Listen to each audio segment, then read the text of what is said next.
Let's get the party started. It seemed like the 2nd of June in the Water Pleasure. Paul Jones put on a clinic at Los Alamitos. There was a Thunder Blitz in the Queens County. We're not talking football. And we'll have some of the moments of the year, and then some. It's all next on Long John Silver's Wire to Wire. Long John Silver's Wire to Wire, presented by Citgo.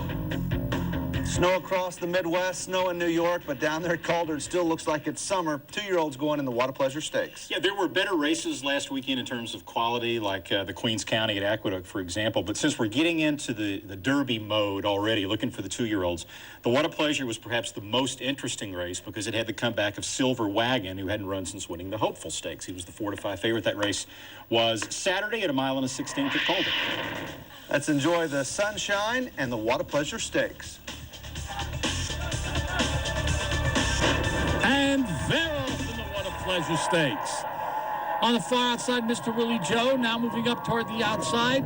That's Austin Barber from between horses. It's 2nd of June, moving into contention. Toward the inside, Moon Warrior at the rail. That's Silver Wagon. Then it's a length back, twice as bad. Zach Costany moves through along the inside. It's 2 lengths back. That's Society Sam. Another 3 lengths. Mr. Willie Joe, and a length to the outside, Nightmare Affair.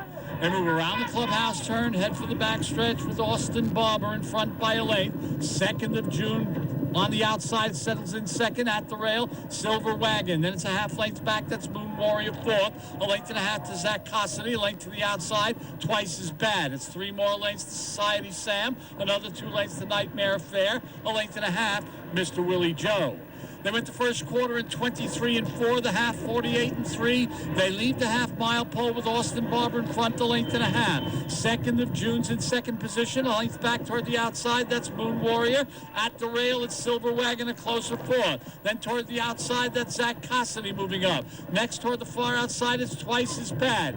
They move to the quarter pole now in the Water Pleasure Stakes. Austin Barber's trying to take him gate to wire, leads a half length. There goes 2nd of June on the outside to challenge. 3/4, 1:13-3. They're past the quarter pole, and now they've got 2nd of June to catch. He leads by 2. Silver Wagon slips through along the inside, down the middle of the track. Here comes twice as bad. They come past the 8th pole. It's 2nd of June by 2.5. Twice as bad with Silver Wagon at the rail. In deep stretch, it's 2nd of June. He's going to take the Water Pleasure, and he's going to do it easily.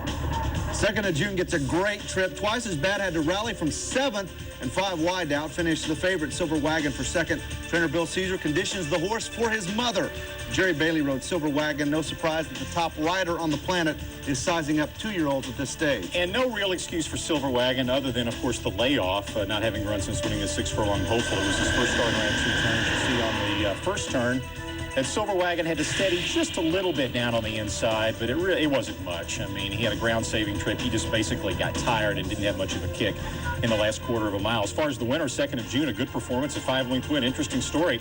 Caesar picked him out of a sale in January, bought him for only $7,500. The horse was born on the 2nd of June, and so was Caesar. He was a very late foal, originally named Gaudy, very immature, but he's improving.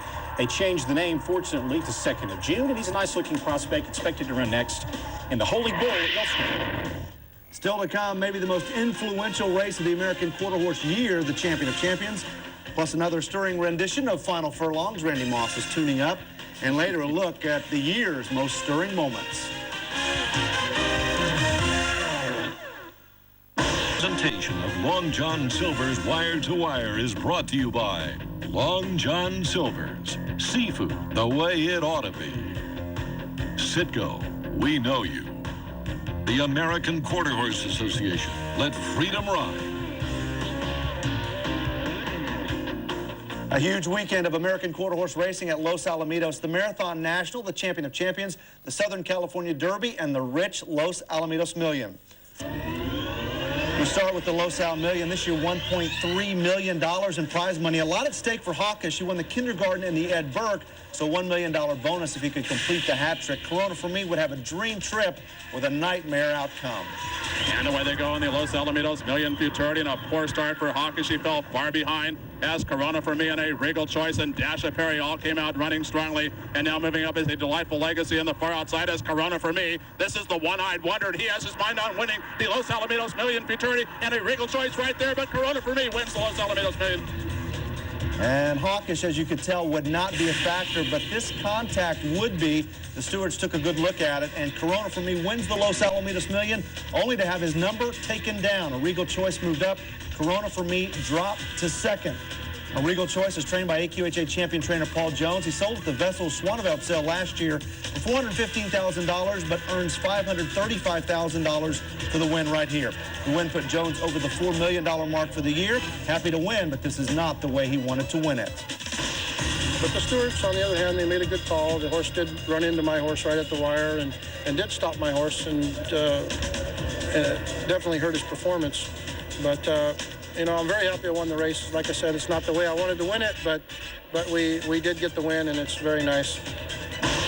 The favorite for the Champion of Champions would be the filly A.B. Water Runner, who's only been beaten once in her career. Maybe the unknown here, though, was the Downside, co-owned by country music star Toby Keith.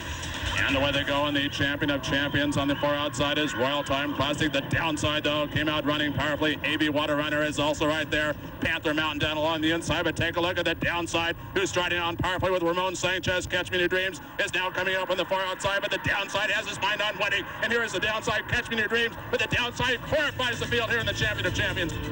Toby Keith was moving into a new house, so he could not be at the race, but this is only the second horse to win the Champion of Champions after qualifying for the race through the trials. It was a handicapper's dream. Paid $33.80 to win. The Superfecta, $3,000. Buccaneer Beach is a former claiming horse, and Jones almost skipped trying to qualify for this race.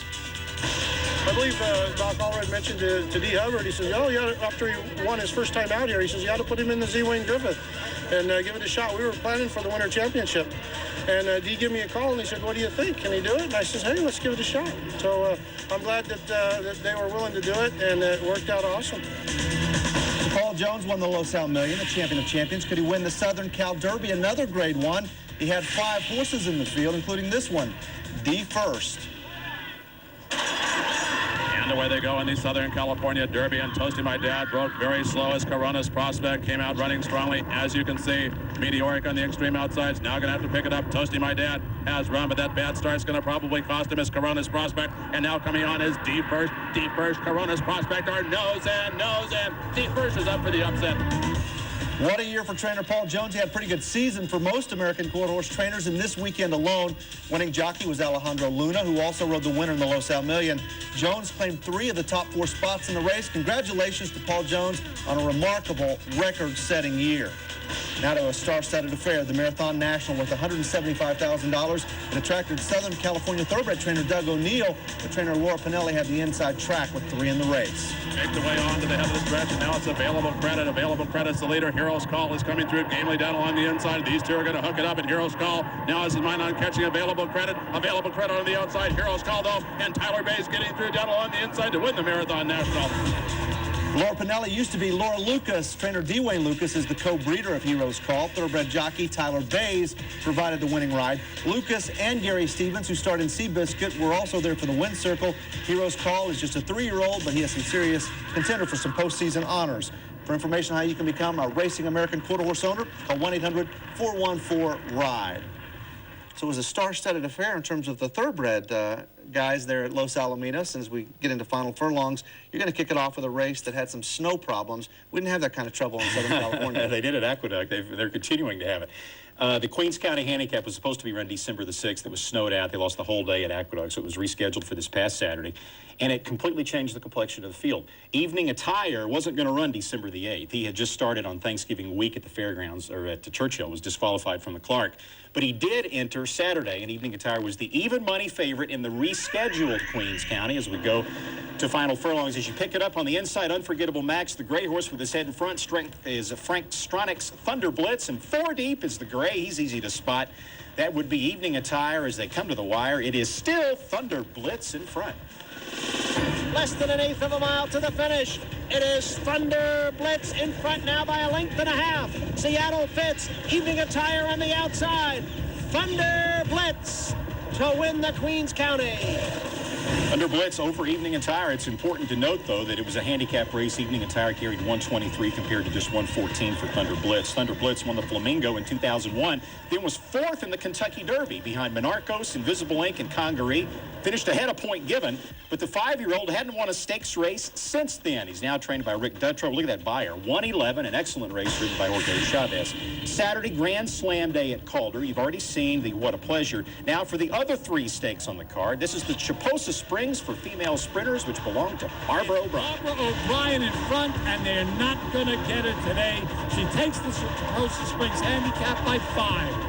You never know from that they almost didn't get the saddle on Barbara O'Brien. She's a notoriously obstinate 4-year-old filly. She had to be saddled outside. She reared up, flipped over, took 4 men to saddle her. Trainer Harry Benson calls her as goofy as they come, but the bottom line, she can run. Buyer 104, A. Barcoa aboard. She ran faster than the boys did 26 minutes later in the Kenny No handicap, also at 7 furlongs. Here is the Kenny No, incidentally. And as we pick it up, Canadian champion Wake at Noon had a big lead in mid-stretch, but it was shrinking in the last furlong. Here's the wire. Wake at Noon. Hasty Chris coming on. Hasty Chris is up in time and takes the Kenny No Junior handicap. Wake at Noon, last year's Canadian Horse of the Year, trying to win for the first time outside of Canada, but Hasty Chris got him at the wire. Hasty Chris was 0 for 9 in stakes races before this. FedExed from California for the race, trained by John Sadler, ridden by Renee Douglas. Finally, the 3-ring at Calder for 2-year-old fillies. 2 to 5 favorite Chatter. Chatter set the pace, but has already finished. It came down to Ender's Sister and Marina de Chavon. It's Ender's Sister in front, and they're not going to get it today. She takes the 3-ring stakes by almost 2. Ender's Sister was coming off a 10-length maiden win at Aqueduct for trainer Rusty Arnold. How much do you suppose she's worth? The buyer fig was disappointing, but look at the pedigree. By A.P. Indy, out of a daughter of millionaire race mare fit for a queen, and now she's a stakes winner, ridden by Cornelio Velasquez, who also rode 2nd of June to win the What a Pleasure. Now a state-bred race for your viewing pleasure, a couple of them actually. We don't usually do this, but this was a good race. Saturday's On Trust handicap for Calbreds at Hollywood in front and pulling away Excess Summer, who wins it by 3.5, ridden by Gary Stevens in his first day of riding since the Breeders' Cup. Here's a switch. He picked up the mount when Julie Crone got hurt. Remember the Pacific Classic? Stevens got hurt in Arlington Million, and Crone picked up the mount on the Winter Candy Ride. And then at the fairgrounds on Saturday, the Louisiana Champions Day Classic on the inside. That is even money favorite Sprightly Walker out finishing Prince Slew in the slop to win it under Corey Lannery. Sprightly Walker, a 3-year-old owned by Bill Heiligbrod, trained by Steve Asmussen. He also won the Louisiana Breeders' Derby at Louisiana Downs in October and has run in Louisiana all 11 starts. If you're online, you're always welcome to stop by ESPN.com. Click on horse racing for the latest news and highlights. We would love to hear from you there. When we come back on Long John Silver's Wire to Wire, well, we'll take you to a key Thoroughbred Charities of America fundraiser. Lots of fun. And later on, we'll size up this weekend's Hollywood Futurity in our NTRA Great Stakes segment. We will be right back.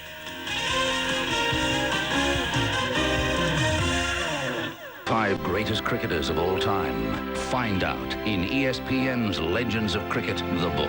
A beautifully presented profile of the 25 greatest cricketers of all time, featuring the opinions and analysis of more than 40 past and present stars, 21 test captains, the world's most famous umpire, and cricket's most esteemed writers and commentators. It's the definitive story of the game's all-time greats. ESPN's Legends of Cricket, the book. Available at all Dimmicks bookstores. It's a sport for the determined, the courageous, the brave. Join these men who work the night shift, who play with pride, commitment, focused on the goal. The NHL on ESPN. In the news on the Citgo scoreboard, Ruler's Court has a knee problem, expected to keep him out of the 2004 Kentucky Derby. Matriarch winner of 2002, Dressed to Thrill, retired and will be bred to Sadler's Wells. The 12-race World Series Racing Championship is over. High Chaparral won it by a point over Falbrov. Darrell Wells died Friday at 81. He called Woodbine races for 30 years, and the new race caller at Mountaineer Park, Australian Peter Barry. A barn fire Friday at a Henderson, Kentucky Training Center claimed the lives of 22 horses and a couple of jockey pad items. Pat Day had rotator cuff surgery. Pat Valenzuela missed all of last week with the flu. Coach Jimmy Lee ran 6 furlongs, 107.27 Friday at Hawthorne, got only a 99 buyer. How fast was that track? And Reading continues at Naira. They're under indictment for tax fraud. They reported a net loss of almost $7 million in 2002, but that's better than 2001. They lost $11 million net in 2001. $2.4 million Hong Kong Cup. Falbrov was the 7-10 favorite. It was his 7th Group 1 win of his career. He will be retired now, and you think that's the best mile and a quarter horse on the planet? I do. He will now go to stud in Japan at the same farm that Sunday Silence once stood. They're looking for someone to take Sunday Silence's place, and what a horse to get. That race was Sunday. Very impressive way to go out. Danan, the only U.S. horse in the race, faded to 11th. He also goes to stud in Japan.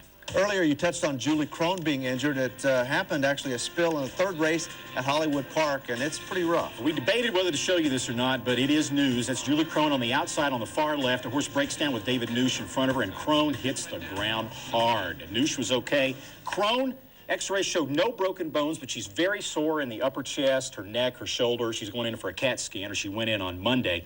And if all goes well with that, she is expected to ride again, hopefully this weekend. Thoroughbred Charities of America held their key fundraiser recently. It's a big auction and dinner. Despite a foot of snow in Delaware, a lot of people turned out for it. And on the invitation list, our Janine Edwards.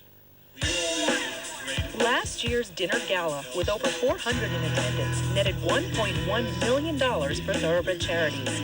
This year's event featured a live stallion season auction with seasons to prominent stallions such as Dynaformer, Grand Slam, and Carson City. The auction was also simulcast to the Crossgate Gallery in Lexington, Kentucky. The people in the industry have been extremely supportive. This event has been wondrous to us, and we enjoy it, and a lot of them enjoy it. Silent auction items included sporting and equine art, vacations, and unique gifts, such as country music superstar Toby Keith's signed acoustic guitar, a Seabiscuit movie script signed by director Gary Ross, a classic Mercedes-Benz, copies of the best-selling book Seabiscuit signed by author Laura Hillenbrand, and a needle-pointed chair stitched and donated by the owner-breeder of 5-time Horse of the Year, Kelso, Mrs. Allaire DuPont. Because of the generosity of the nearly 400 attendees, donors, and contributors, the Thoroughbred Charities of America has enjoyed another tremendously successful fundraiser from which grants will be donated to as many as 75 different thoroughbred industry organizations. Thanks, Janine. Looks like a great time. Big fundraiser for them. As we get now into our NTRA Great Stakes segment, never too early to start thinking about the Kentucky Derby and the Hollywood Futurity as this weekend. It's a good race to look at with the Derby in mind because it's always got a good field. This is closing weekend at Hollywood Park and a couple of big races. Hollywood Futurity, Grade 1, Saturday, $200,000, mile and a 16th, and Lionheart's the favorite. And he is unbeaten, and he's a son of Tail of the Cat. 2 for 2. Here he is winning the Hollywood Preview by 6 lengths and stakes record time. Got a buyer of 103 in this race. A field of only 4 or 5 starters are expected. One reason is because Lionheart looks so impressive. That's an outrage. Another possible starter there. He finished 7th in the Breeders' Cup Juvenile. So, yeah, 1 win in 7 tries for him. So it should be a pretty solid race. Victory USA just broke her maiden, actually, in the Moccasin Stakes. She's pointing to the Hollywood Starlet. She was 3rd in the Breeders' Cup Juvenile Fillies. Julie Crone is supposed to ride her for Bob Baffert if she is okay. Black and white there, she ran like it is in color. She drew off very impressively. Hollywood Story is also going to be in this race. She finished just behind Victory USA in the Breeders' Cup Juvenile Fillies. And another horse to watch in this race is called Rahi Dali, who broke her maiden sprinting in her last start and got a buyer figure of 100. That's the Hollywood Starlet on Sunday. And looking at the schedule for the weekend, it's a little bit light racing at Hollywood Park, the Grade 1 Hollywood Futurity there, and also at Aqueduct. And on Sunday, the Hollywood Starlet, also a Grade 1. So races that we will see next week on Long John Silver's Wire to Wire.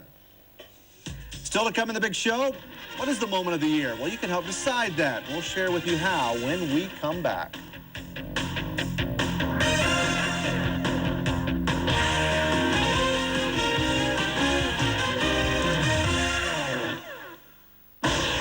ESPN2 presentation of Long John Silver's Wire to Wire is brought to you by Long John Silver's Seafood, the way it ought to be. Citgo, we know you. NTRA.com. For official Seabiscuit merchandise, log on to NTRA.com. Equibase.com, your official online source for racing information, from entries to results and everything in between. Equibase.com is a service of Equibase Company, the thoroughbred industry's official database. Next week, it's the Christmas edition of Long John Silver's Wire to Wire. It'll be kind of like our Christmas company Christmas party. You'll be invited to join us Tuesday at 2 Eastern Time. Ho, ho, ho. And now we get into some viewer mail, and Susan Day writes with a question that's probably pretty fitting for this year. And the question is, how do you select, or how do you get to the Horse of the Year? And it'll be an interesting ballot in 03. Susan Day, wasn't she in the Partridge Family? I think that's a different Susan Day, judging from the spelling. Eclipse Award ballots are mailed to all the voters, the media, racing officials, etc. And on the Eclipse Award ballot, it's got a spot for each division. It also has a spot for Horse of the Year. No finalist or anything like that. You basically just write in the name of whatever horse you think deserves to be Horse of the Year, and the one that gets the most votes is Horse of the Year. Of course, very simple. Of course, before the Eclipse Awards get here, we'll get Randy's opinion on who the Horse of the Year should be. And now into our moment of the year. You can go to NTRA.com and vote, and there are a lot of moments to choose from. You look back over 2003, it was a great year in racing. Yeah, it's surprising when you go back and you look at the top 10 moments. I didn't realize that so much had happened in 2003, but this is pretty awesome. And of course, it all starts with the first Saturday in May, Funny Side winning the Kentucky Derby. The Everyman horse, you know, the group, Sakatoga Stable, Barkley Tag, Jose Santos, the comeback story. One of the feel-good stories of the year there with Funny Side. But, you know, if you'll remember afterwards, though, there was a little bit of a controversy over did he have something in his hand, and Jose Santos, of course, cleared. The answer, of course, absolutely not, but that also gathered a lot of headlines, and that is on the list as well of moments of the year. And Funny Side seemed to be on track to win the Triple Crown until Empire Maker stepped in and spoiled a rainy day at Belmont. Bobby Frankel played the villain there as Empire Maker edges away there from 10 Most Wanted with Funny Side well beaten, attempting to become a Triple Crown winner. It was not to be Jerry Bailey, puffing his fist there as the winner on Empire Maker. And, of course, Hollywood figures into this year. The premiere of Seabiscuit, a book that I loved, and the movie was also very good. As much as we talked about Seabiscuit, I wouldn't have blamed everybody if they'd been sick of it before it even came out. But the movie was so good that it overcame all that, and there you see some clips. The finish in the Arlington Million, a scary one for Gary Stevens. Stevens on Storming Home, who actually finished first but veered out, dumped Stevens. He was injured. It looked pretty gruesome there, but he's back riding, turned out to be okay, but that was a very dramatic scene at Arlington. And a moment that we will all remember as we lose the great Bill Shoemaker. Shoemaker, of course, passed away, and there's some scenes from the Bill Shoemaker Memorial, and, of course, some of the people grieving the loss of perhaps the greatest jockey of all time. That's Chris McCarron there giving a eulogy. And on Breeders' Cup World Thoroughbred Championship Day, lots of things to look at here, including Julie Krona. She becomes the first female rider to win a race, and Richard Mandela deserves a lot of credit there, too. Yeah, there is Mandela with Julie Krone. That was half bridle that Julie rode in the Breeders' Cup Juvenile Fillies. He would have a day where he would win 4 races, including part of the dead heat here in the Breeders' Cup Turf. And this also on the list of moments of the year, the dramatic finish between High Chaparral and Johar as they hit the wire dead even in the John Deere Turf. It's a day that Richard Mandela will remember for a long time, and of course he also won the Breeders' Cup Classic with Pleasantly Perfect. This wrapped it up as Alex Solis guides Pleasantly Perfect home over Medaglia d'Oro, Congaree, Dynaver closing for third. Hey, you can hear Tom Durkin back there. Man, oh, Mandela! And Jerry Bailey, of course, wins the Cigar Mile here on Congaree, but it wrapped up a record-setting year for him again. He won 3 races on this card, a couple of 2-year-old stakes as well, to eclipse Mike Smith's record for stakes wins in a single year. Again, you can go to NTRA.com, cast your vote for who you think or what you think the moment of the year should be, and it will be announced on Eclipse Awards Day on January 26th. And a grand prize of $1,000 if you actually vote for the moment that winds up being the moment of the year. And Julie Krone, we talked about her. Part of that spill, kind of mixed results there for the horses in that. Yeah, we don't want to gloss over what happened to the horses. It's also news as well. Skidadoo, the horse that went down initially with David Noosh, suffered a shattered leg and unfortunately had to be put down. Crone's mount was a horse called Clover Situation, who apparently is okay, and we hope Julie will be okay as well. Hey, that's a show. We'll see you next week.